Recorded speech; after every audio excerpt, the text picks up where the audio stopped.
सोचा है कि कोविड-19 के टाइम पे मास्क क्यों लगाते थे, वैक्सीन्स क्यों लगवाते थे, या फिर जिराफ की नेक इतनी लंबी क्यों होती है, या डेजर्ट में रहने वाला कैमल बिना पानी के कैसे सरवाइव करता है।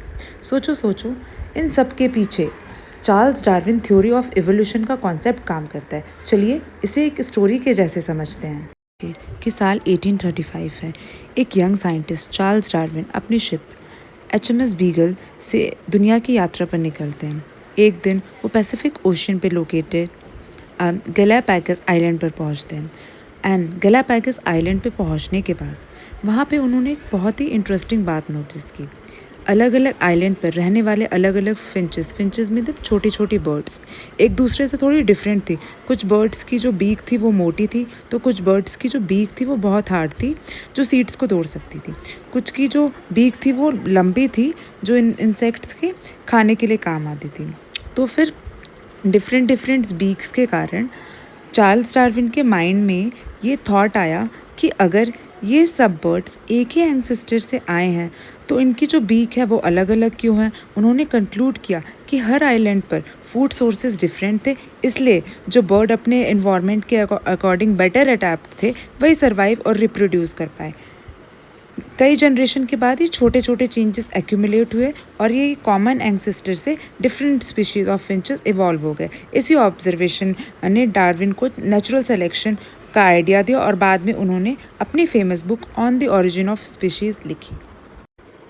डार्विन ने ऑब्जर्व किया कि ऑर्गेनिज्म अपनी ज़रूरत से कई ज़्यादा ऑफस्प्रिंग्स प्रोड्यूस करते हैं। जैसे कि एक फ़िश हज़ारों एग्स देती है और एक प्लांट बहुत सारे सीड्स प्रोड्यूस करते हैं, लेकिन सभी ऑफस्प्रिंग सर्वाइव नहीं कर पाते एग्जिस्टेंस, क्योंकि food, water and shelter limited होते हैं। इसलिए ऑर्गेनिज्म को सर्वाइव करने के लिए स्ट्रगल करना पड़ता है।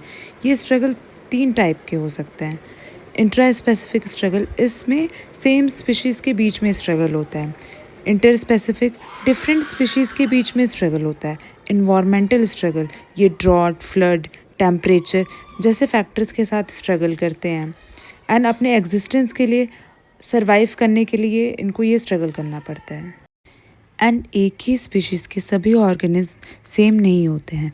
जैसे कुछ वेरिएशंस नेचुरली प्रेजेंट होते हैं। फॉर एग्जांपल कुछ रैबिट्स फास्ट होते हैं और कुछ स्लो। ये डिफरेंसेस वेरिएशंस कहलाते हैं। जो ऑर्गेनिज्म एनवायरनमेंट के अकॉर्डिंग बेटर अडेप्टेड होते हैं उनके सर्वाइव और रिप्रोड्यूस करने के चांस ज़्यादा होते हैं। इसी कॉन्सेप्ट को डार्विन ने सर्वाइवल ऑफ द फिटेस्ट कहा है। एक जिराफ का एग्जाम्पल लेते हैं। जिन जिराफ की नेक्स कंपेरेटिवली लंबी होती हैं वो ऊंचे पेड़ों के लीव्स तक पहुंच पाते हैं, इसलिए फूड की कमी के समय उनके सर्वाइवल के चांसेस ज़्यादा। कई जनरेशन तक नेचुरल सिलेक्शन के चलते यूज़फुल वेरिएशंस एक्यूमुलेट होते रहते हैं और आखिर में न्यू स्पीशीज़ का फॉर्मेशन हो जाता है। इसी प्रोसेस को स्पीशिएशन कहते हैं and this is the formation of new species. तो डार्विन के अकॉर्डिंग एवोल्यूशन का मेन रीज़न नेचुरल सिलेक्शन है। नेचर उन्हीं ऑर्गेनिज्म को सेलेक्ट करता है जो इन्वायरमेंट के अकॉर्डिंग बेटर अडेप्टेड होते हैं। इसी वजह से आज हम अर्थ पर इतनी डाइवर्सिटी देख पाते हैं।